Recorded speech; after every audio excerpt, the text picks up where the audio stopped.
Every destruction character kind of has a place in Honkai Star Rail currently. Clara being the premier destruction character, the only character most people are probably using in the game currently. But the other options we have are decent enough to get the job done.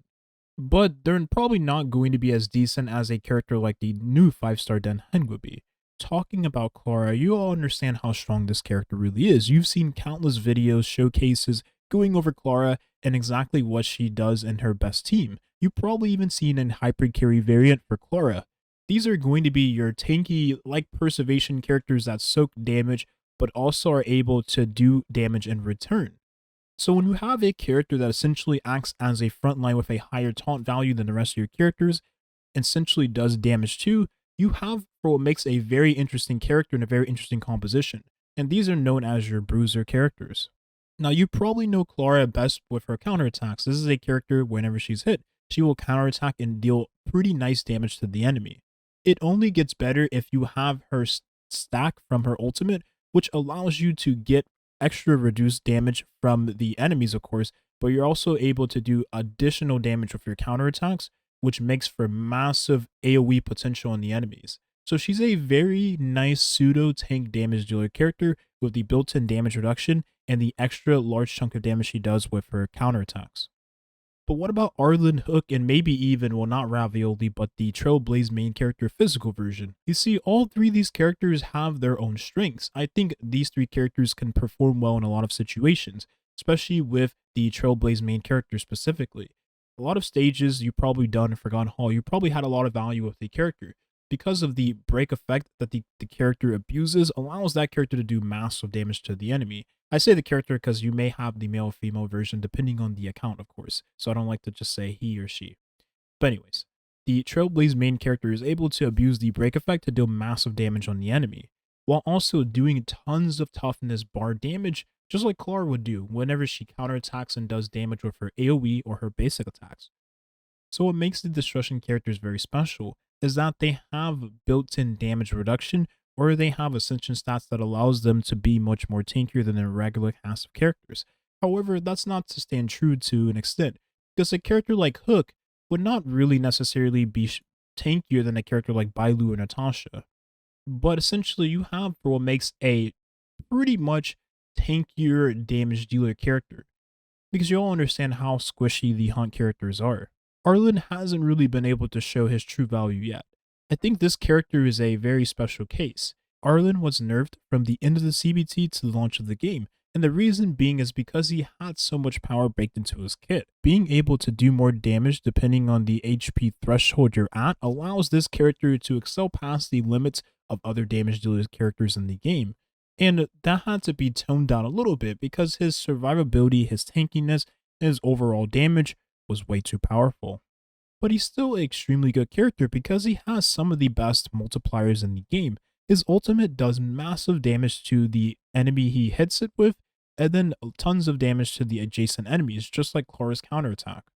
He then consumes his HP to deal damage to the enemy, but this matters because he does more damage the lower HP he has. When he reaches that threshold, he gets a maximum, depending on the level of your talent, of course, of percent damage added to his overall damage. He also has built-in resist dot debuffs, which allows him to be low HP and not have to worry about taking damage over time. Well, 50% of the time.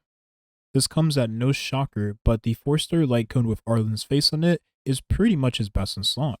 He gets a ton of more elemental damage bonuses whenever he reaches that HP threshold, and considering he's gonna have lower HP than most, if not every enemy in the game, he's going to get a ton of value from this light cone.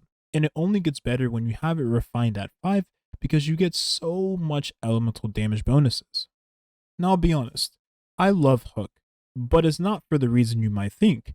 I love Hook because Hook has some of the best side quests, if not the best side quests in the game.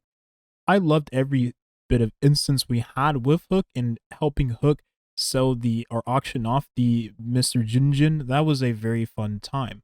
But I think Hook falls a little flat in the DPS department. This is a bit of a chunky child, if you ask me, although it is the clothing that Hook is wearing. By the way, I didn't know that Hook was actually a she until later on. So now I know that Hook is a she. I don't know why I'm telling you that. You see, to me, Hook is a very interesting character. part of me is wondering why Hook is even a destruction character to begin with. But I think it's best to keep in mind that destruction characters don't necessarily have to be the frontline tank damage dealers in the game. They can maybe just be characters that have decent survivability or more survivability than a hunt character, but also deal massive and nice amounts of damage.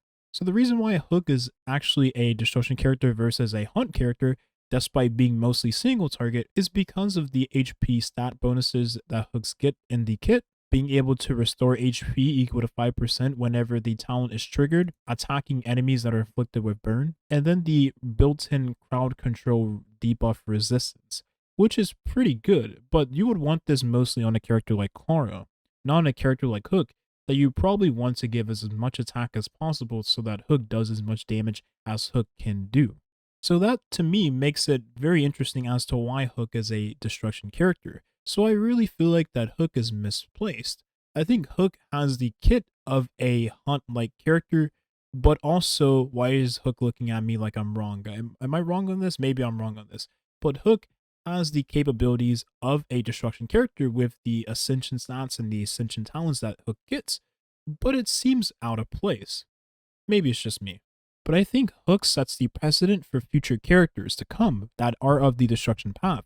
They don't necessarily have to be frontline tank characters that have the highest taunt values in the team comp, but they can be very solid damage dealers that also have some decent survivability. So when you look at a character like 5-star Dan Heng, I wonder what the team comps that this character is essentially going to find himself a ton of value in. I don't really know anything about the character right now, and I do understand that we did just get the reveal right now officially. I understand that there has been tons of leaks surrounding the character and everything the character does.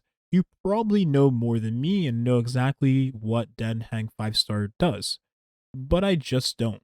And the reason why I'm saying Dan Heng 5-star instead of Ibibitor Lunai, well, you can see why, because I can't pronounce the name.